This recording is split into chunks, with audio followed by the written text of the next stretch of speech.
Hello guys, welcome back to my another blog. तो आज दिन की शुरुआत हो गई है और दिन की शुरुआत मैंने सबसे पहले की है अपने रूम को क्लीन करने से।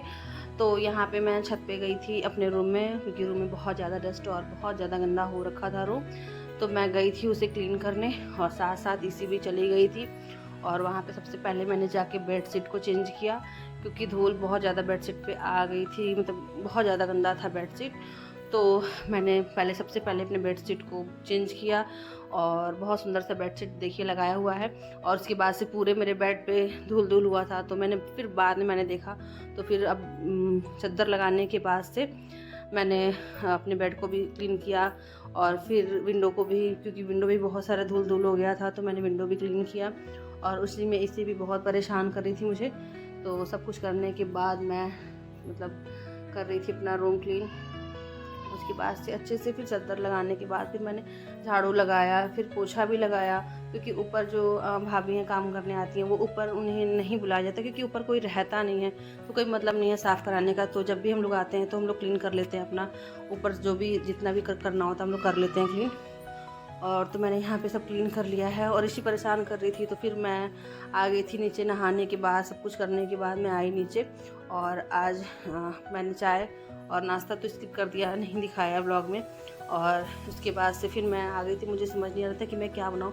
फिर मुझे याद आया कि चावल दाल और पकौड़ी बनाते हैं, क्योंकि मुझे बहुत पसंद रहा है शुरू से। शादी से पहले भी मैं बहुत चावल दाल पकौड़ी खाया करती थी। दोपहर के खाने में गरम गरम चावल दाल और पकौड़ी बहुत अच्छी लगती है, क्रंची क्रंची। तो आलू और लौकी की पकौड़ी मैंने बनाई थी। तो यहाँ पे सबसे पहले मैंने लहसुन और मिर्च का पेस्ट बना लिया था और उसको बेसन में डाल दिया। और अब मैं देखिए शुभारंभ करने जा रही थी, क्योंकि मैं कुछ भी बनाने से पहले थोड़ा मतलब होता है ना कि मेरा ख़राब ना हो, या कुछ भी मेरी आदत में है, हैबिट में, कि मैं एक बार ज़रूर मतलब ब्लेस लेती हूँ, हाथ जोड़ती हूँ। और उसके बाद से यहाँ पे मेरा बेसन तैयार था और मैंने अलग से आम की चटनी भी बना रखी थी, क्योंकि हमारे यहाँ पेड़ है और बंदर आए थे, बंदरों ने बहुत ज़्यादा आम गिरा दिया था, तो आम रखे हुए हैं। और मेरी जो जेठानी है उन्होंने आम का मीठा वाला जो बनाया जाता है बनाया था, आम का मीठा वाला। तो हम लोग कभी कभी शाम को रोटी से खाते हैं वो। और उसके बाद से फिर मैं चटनी बना लेती हूँ डेली। और उसके बाद से यहाँ पे इसी को फिर नहलाने के बाद, तैयार करने के बाद, काम वाम करने के बाद मैंने चावल दाल पहले से ही बना के रख लिया था। उसके बाद से फिर मैंने पकौड़ी बनाया और फिर गरम गरम हम तीनों लोगों ने खाना खाया, मैंने, भाभी ने और राघव ने। तो उसके बाद से सारा कुछ करने के बाद से फिर मैंने इसी को भी दाल पिलाया, खाना खिलाया। खाना खिलाने के बाद मैंने उसे सुलाया, फिर हम लोग भी थोड़ी देर सोए थे। उसके बाद फिर शाम का चाय पीने के बाद मैं छत पे गई थी, क्योंकि मैंने अपने इंगेजमेंट का जो भी फ़ोटोज़ है वीडियो के थ्रू मैंने दिखाया था आप सबको, तो मुझे अभी दिखानी थी अपनी शादी की वीडियोस। तो ये है मेरी शादी की वीडियो और ये है हल्दी की वीडियो। ये हैं भाभी और यहाँ पे मेरी पूरी फैमिली, सास ससुराल की, ये मेरी बुआ जी हैं, पूरी ससुराल की फैमिली है। और ये हल्दी का है यहाँ पे। मतलब ये दीदी हैं, मेरी नंद लगती हैं, और मतलब जो जो सामने आता जा रहा है मैं बताते जाऊँगी। ये भी दीदी हैं और चाची जी लोग हैं, बुआ हैं, और सब लोग, मतलब बहुत इन्जॉय किया था इन लोगों ने। मैं तो यहाँ नहीं थी, क्योंकि मैं तो नेक्स्ट शादी से यहाँ पे हूँ। अपने देवर की शादी में मैंने बहुत इन्जॉय किया था हल्दी में। अगर फ़ोटोज़ मुझे मिली तो मैं उसका भी वीडियो ज़रूर डालूँगी। और यहाँ पे ये मेरी शादी का है। और यहाँ पे देख सकते हैं मेरा ब्राइडल लुक, मतलब मेरे ब्राइडल लुक में मेरे पास फ़ोटोज़ नहीं, क्योंकि मेरा फ़ोन जो फॉर्मेट हो गया था, तो मेरे पास एक भी फ़ोटोज़ नहीं है मेरी शादी की। तो यहाँ से मुझे भी मिली है शादी की फ़ोटोज़। और यहाँ पे इनकी नहाने की जो रस्म होती है वो पूरी मतलब की जा रही थी।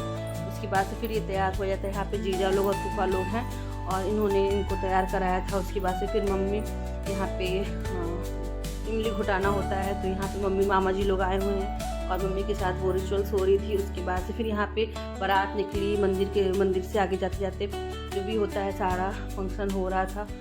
और यहाँ पे परछावन किया जा रहा था। और ये मैं हूँ, पढ़ सकते हैं कितना अच्छा लिखा हुआ है। और बहुत मज़ा आया था, मतलब मुझे देख के बहुत अच्छा लग रहा है। अपनी शादी में किसको ही मज़ा आता है, क्योंकि सब इतने बिजी रहते हैं। अपनी शादी में इतना मज़ा नहीं आता, दूसरे की शादी में बहुत ज़्यादा मज़ा आता है। बट फ़ोटोज़ देख के लग रहा है कि हाँ कितना एंजॉय किया गया होता। देखिए यहाँ बारात निकली हुई है। और उसके बाद मतलब कोविड का टाइम था और मतलब एक होता है ना कि मैरिज हॉल जो बुक था वो बुक मैरिज हॉल हमें नहीं मिला, दूसरे मैरिज हॉल में करना पड़ा। बहुत दिक्कत हो गई थी। जहाँ पे मेरी इंगेजमेंट हुई थी वही मैरिज हॉल मेरा बुक हुआ था शादी के लिए भी। और 30 नवंबर की शादी, इतनी ज़्यादा मतलब लगन थी उस दिन, तो जिसने पहले बुक किया हुआ था तो ऑब्वियसली भाई मैरिज हॉल उसी को मिलेगा। और हम लोग ने, मेरी 18 मई को शादी थी, तो वहाँ से डिले होकर 30 नवंबर हुई, तो फिर वो मैरिज हॉल हमें नहीं मिला था। 6 दिसंबर को मैरिज हॉल मिल रहा था, बट हमारे यहाँ दिसंबर में शादियाँ नहीं होती हैं। कुछ होता है, अगर ऐसा कुछ होता है तो उसमें हमारे यहाँ शादियाँ नहीं होती हैं, तो हमें 30 नवंबर को ही शादी करनी थी। इस वजह से मतलब छोटा मोटा जो भी मैरिज हॉल मिला, घर जैसे था, वहाँ पे ही डेकोरेट करा के हम लोग को शादी करनी पड़ी थी। और अगर गांव से की जाती शादी तो मुझे लगता है इससे भी ग्रैंड लेवल पे वहाँ पे डेकोरेशन हो सकता था, क्योंकि वहाँ बहुत ज़्यादा स्पेस है, स्पेसिस। बट यहाँ ये था कि गाँव से शादी नहीं करनी है, घर देवरिया से ही शादी करनी है। इस वजह से ये मैरिज हॉल नहीं था, कोई घर था, उसको सजा के डेकोरेट करके जैसे मैरिज हॉल जरा वाला लुक दिया गया था। और यहाँ पे मेरे मम्मी पापा आशीर्वाद देने चढ़े हैं। ये मेरे बीच वाले चाचा चाची हैं, ये मेरी सबसे छोटी चाची और चाचा हैं, मेरी मौसी, मेरे मौसा, ये लोग भी मेरी मौसी मौसा, और दीदी जीजा। और यहाँ पे मेरी बुआ हैं, फूफा हैं, उनका बेटा है, मामा मामी, मतलब ये सब फैमिली हैं। बहुत सारे फैमिली मेम्बर्स को तो आप लोग जानते होंगे, क्योंकि मैं हमेशा फ़ोटोज़ वीडियोज़ लगाती रहती हूँ, तो उसके थ्रू सबको पता चलता रहता है कि हाँ मेरे फैमिली में कौन कौन है, कौन कौन नहीं है, कौन कौन रहता है, कौन कौन जाता है। ये मेरे क्या बोलते हैं इसको, हाँ, तो ये मेरे गुरहत्थन का ये फ़ोटोज़ है। गुरहत्थन जो लोग नहीं जानते उसको बता सकते हैं कि दुल्हन के लिए जो ज्वेलरी और साड़ियाँ चलती हैं, वो चढ़ती हैं ना, तो वो बस चढ़ाते हैं आंगन में, उसे गुरहत्थन बोला जाता है। तो वो हो गया था, और वहाँ पे मेरे भसुर ने किया था गुरहत्थन। और फिर शादी के टाइम का है, तो शादी के टाइम हम लोग अपनी मायके की दी हुई पियरी पहनते हैं, तो यहाँ पे मैं पियरी पहन के रेडी हो गई थी। और देख सकते हैं मेरा लुक मतलब एकदम बचपना था, एकदम जैसे होता है ना कि नेचुरल लुक जो भी है। मेकअप तो है भाई, मेकअप तो सब करते हैं ब्राइड में, लेकिन एक होता है ना मासूमियत जो होता है चेहरे पे। कम एज में जो शादियाँ होती हैं वैसे पता चल जाता है कि हाँ कम एज में शादी हुई है, एकदम चेहरे पे मासूमियत लगती है। और मैं बहुत पतली भी थी, तो जो भी है सामने है, देख सकते हैं। तो यहाँ पे मेरी शादी हो रही थी, और ये जो भी रस्में हैं वो हो रही थी। ये मतलब बहुत मतलब एक होता है ना कि ये ऐसी घड़ी होती है कि दुख भी होता है, खुशी भी होती है। अपने घर जाने से, घर वालों से दूर होने का दुख होता है। इस टाइम पे लग जाता है कि हाँ अब मेरी शादी हो चुकी है, अब मेरा घर बदल गया है, मुझे यहाँ नहीं रहना।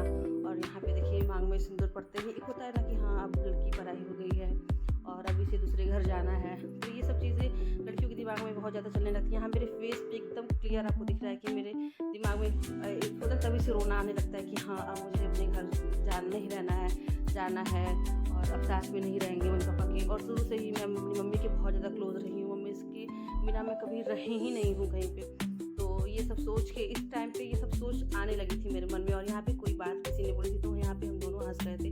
ये मेरी छोटी चाची है, ये मेरे मामा की बेटी है, और ये मेरी मासी की बेटी है।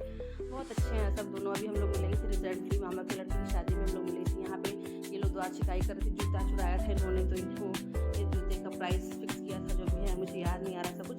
तो यहाँ पे वो सब हुआ था, और यहाँ पे बच्चे को गोद देने वाली जो रस्म होती है वो सब हुई थी। ये मेरी बुआ हैं, और ये मेरे ससुर जी हैं, पापा जी हैं। इन्होंने बनारसी साड़ी से कि इसको क्या बोलते हैं, मरढक्की बोलते हैं, तो माथा ढका जाता है इसको बोलते हैं मतलब हमारे यहाँ।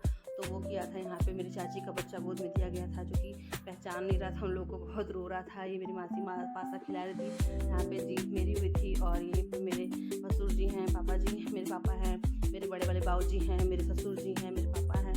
साथ में ये माड़ो खिलाने की रस्म होती है, वो यहाँ पे हो रही थी। और यहाँ पे मेरी विदाई ऑलमोस्ट हो चुकी थी, मैं बाहर निकल चुकी थी। मुझे बहुत जल्दी बाहर निकाल दिया गया था, क्योंकि अगले दिन कुछ ऐसा था कि उस भोर में ही विदाई करनी थी। मुझे लग रहा है मैं 5 बजे तक बजते बाहर चली गई थी। उसके बाद इन लोगों का वो जो भी रिचुअल्स होते हैं वो किया गया, और मैं बाहर थी। और गाइस आप देख सकते हैं, मतलब मैंने अपनी शादी की भी फ़ोटोज़ दिखा दी। आपको अगर कैसी लगी मेरी फ़ोटोज़, मेरा ब्लॉग कैसा लग रहा है, अगर मेरे ब्लॉग में कुछ आपको अच्छा लग रहा हो तो कमेंट करें। अगर कुछ चीज़ की कमी लग रही हो कि हाँ मुझे ऐसे करना चाहिए, तो वो भी आप कमेंट करें, मैं ज़रूर उसको पूरा करूँगी। और यहाँ पे मैं अपने ससुराल आ चुकी थी। ये मेरी भाभी थी, और मम्मी, सास मेरी, और चाची जी लोगों ने मेरा जो वो होता है ना सिंदूर लगाया था, गाड़ी में ही वो लगाया था। और यहाँ सब लोग लेके आ रहे थे। नए घर में मेरा मतलब वेलकम हो रहा था, अच्छा लग रहा था, थोड़ा डर भी लग रहा था, लेकिन सब कुछ अच्छा लग रहा है बहुत। और आपको ब्लॉग कैसा लगा कमेंट जरूर